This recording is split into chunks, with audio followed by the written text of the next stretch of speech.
Hey everyone, Ben here again with another video for Fluent in Finance, the channel dedicated to helping you achieve a more stable financial future. This is done by a combination of earning more, spending less, and investing the difference. So let's get started. So today we're going to be talking about a traditional IRA, both what it is and why you should invest in one. You see, an IRA is nothing more than an acronym which stands for an individual retirement account. Now, there are numerous types of retirement accounts out there, but the one thing that they all have in common is they have different tax advantages to using them. These tax advantages, over time, add up to some serious savings. And this can cause your retirement funds to grow at a much more rapid pace so that you have more money to enjoy during retirement. Now, you may be familiar with some of the other types of retirement accounts out there. Maybe you've heard of a 401k. Now, we're not going to get into all of the different differences between an IRA and a 401k in this video. The only thing that I want you to understand for today's purposes is that a 401k is sponsored by your employer.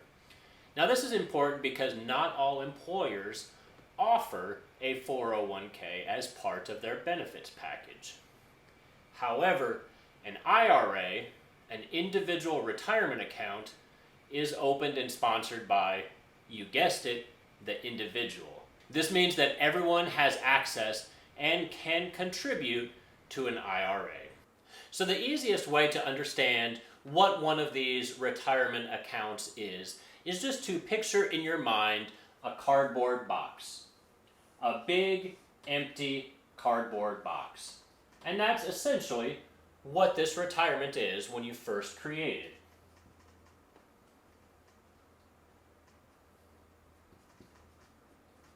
it.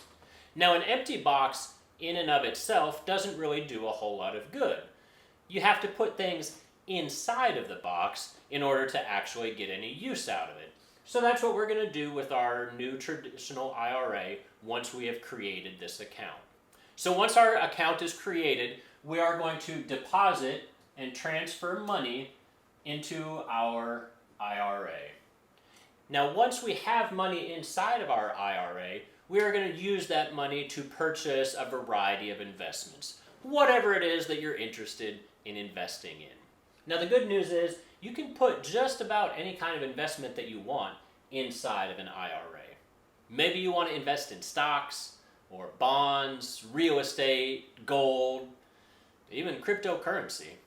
Most anything you can imagine as an investment can be placed inside one of these IRAs. Now, you might be asking yourself, well, why do I need a traditional IRA? Why do I need any type of special box to put my investments in? And in order to understand that, we need to understand the flow of money in a normal investing scenario. So let's take, for example, let's say this is no longer an IRA. Now you are just depositing money into, let's say, your brokerage account so that you can buy stocks with them. The normal way, you're not putting it into any kind of a fancy retirement account. Now, in this situation, let's say that you worked 10 hours at your job and you earned $10 per hour. That means over the course of that day, you would earn $100, right? But it's a little bit more complicated than that. You see, Uncle Sam is going to take a portion of that $100 that you earned as taxes. Now, typically your employer is going to withhold this money automatically so that you don't even see it on your paycheck. Now, a lot of different taxes can be withheld, Social Security tax, state tax, but for today we are going to keep it simple and we are only going to look at federal income tax. So let's say, for example, that you are in the 10% tax bracket, which means your boss is going to keep behind 10 of these dollars as taxes, which leaves you with now $90 to invest in. All right? So now you put some money into your account, and hopefully that money grows. right? I mean, that's the whole goal, is you want your money inside this account to grow and multiply, hopefully by a lot. And then at some point, you're eventually going to sell whatever investment that you had, these stocks inside your brokerage account. So at that point, you are then going to take the money out of your account so that you can live on it. So this is the flow of money in a non-retirement account. But the problem with this setup is taxes. You see, in this system, you are taxed 3 separate times. So let's take a look at that. The first time you are taxed is right here. This $10 that your employer withheld from your income. The second time that you are taxed is as your money is growing, it will be taxed.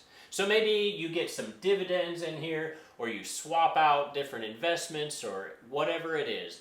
While this money is growing, it is also being taxed. And then you get taxed a third time when you sell your investment in the form of capital gains. Now, since you are being taxed 3 separate times, you are losing a lot of money to Uncle Sam that otherwise would have been yours to keep. And that's why retirement accounts are so amazing, because instead of being taxed 3 different times, you're only taxed once. And here's the way that works. So now we're going to take a look at what happens in a traditional IRA setup. So it's going to start the same. You're still going to work and you're still going to earn $100. Now your boss doesn't have any idea what you're doing with your money. He has no way to know that you're contributing to your own individual retirement account. So he's going to start the same way, and he's going to still take $10 from your paycheck and keep that back so that he can pay Uncle Sam the taxes that you owe on your income. So then we're going to take our money and we are going to invest it now into our traditional IRA account. Now the nice thing about a traditional IRA, like I said, is it's only taxed one time. So you're not taxed here while your money is currently inside and growing. The only time that you are taxed is here at the end, where you withdraw and you finally pay your taxes. Now I know what you're thinking. You're saying, Ben, you said I only have to pay taxes once, but you took out money twice for taxes, even though you're now dealing with this traditional IRA. And that's right, because your boss didn't know that you were contributing, and he didn't know that this money should not have been taxed. So what happens is, at the end of the year when you are filing your taxes, you are going to tell the IRS that, hey, Mr. IRS, I paid $100 of my money into this traditional IRA account. And then they are going to go back and give you a refund of this $10. This means that at the end of the year when you file your taxes, if you owe the IRS money, now you will owe them $10 less than whatever it is that you otherwise would have owed them. And if you're getting a refund, this means that your refund will also be $10 more than it would have otherwise been if you had not contributed to an IRA. By only paying taxes once instead of 3 times in a normal account, you can be saving yourself tens of thousands or hundreds of thousands of dollars in taxes. Now this money can provide a very significant quality of life change during retirement. And therefore it's very important that you actually take the time to plan for your future and plan for your retirement by utilizing tools such as these individual retirement accounts. Now there are different types of IRAs. In a traditional IRA, like I said, you pay taxes at the end once you've retired and you are now withdrawing that money. Other forms of IRAs, which we are not going to talk about today, but if you're interested, I have other videos on them. One type is a Roth IRA, and it is also only taxed once, but instead of being taxed here at the end, it is taxed here on your income as you earn it. Either way, you are still only being taxed once, and each one has its own set of unique pros and cons associated with it. So who can contribute to a traditional IRA? Basically anyone that has earned income. So if you're not working and you're drawing unemployment benefits, then you cannot use that money to put it into one of these retirement accounts. Otherwise, as long as you are working, you should be able to contribute up to $6,000 or $7,000 if you are over the age of 50. Now, it is important to note that this $6,000 cap applies for all IRAs combined. So let's say, for example, if you only have a traditional IRA, you could theoretically contribute $6,000 to it. But if you had a traditional IRA and a Roth IRA, you could contribute $6,000 split between the two. So maybe you wanted to contribute $4,000 to your traditional and $2,000 to your Roth IRA. Now, since this is a retirement account, the money in this account is supposed to be used for, you guessed it, retirement. Therefore, there are rules in place that highly limit your ability to access this money before you are officially classified as being retired. Now, in theory, you can access your money at any time that you want. However, I highly suggest not touching that money for a couple of reasons. First, it is a retirement account, and you want that money to stay in there and continue to grow and compound so that you have as much money as possible during retirement. The other thing to keep in mind is that if you attempt to withdraw this money early, first off, the IRS is going to tax you on it again. You no longer get this benefit of only being taxed once. Additionally, on top of what you would have owed anyway, they're going to assign a 10% penalty fee. So if you attempt to withdraw $50,000 from your IRA account, you are only going to get $45,000 by the time you pay that 10% fee. But then that $45,000 is going to count as earned income for the current year, which is going to push your total amount of income up and potentially into a higher tax bracket. Now, once you reach the age of 59 and 1/2 years old, the IRS classifies you as being eligible to retire. And at that point, you can begin to withdraw this money however you see fit, and you no longer have to pay those additional taxes and penalties associated with it. You only pay the normal taxes that you would otherwise owe. Now, it is important to note that until you finally withdraw your money, you have not paid any taxes on it. And the government wants their taxes because that's how we run our nation.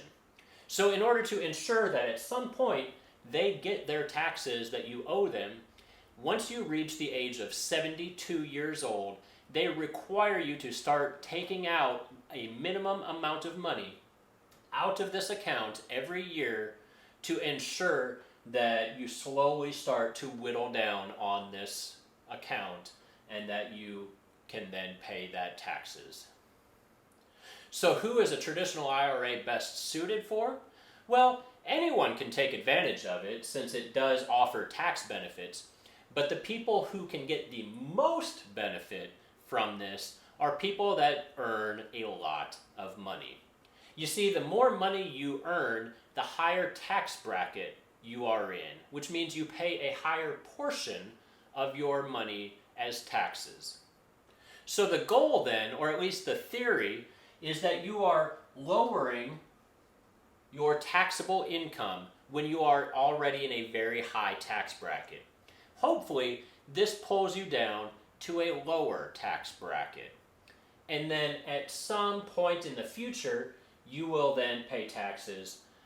But since you are retired and you are no longer working, you're not going to have that same high level of income that you previously had. So at this point, you are probably already in a lower tax bracket. So by paying taxes here, instead of over here, you are paying less as a percentage of your total money in taxes. So there you have it, ladies and gentlemen, a traditional IRA. Now, if you're interested in finding out whether a traditional or a Roth IRA best suits your particular needs, then stay tuned to my next video as I'll go through an in-depth analysis between the two. And as always, if you enjoyed this video, do me a favor, subscribe, leave a comment down below, and I'll see you all again next time.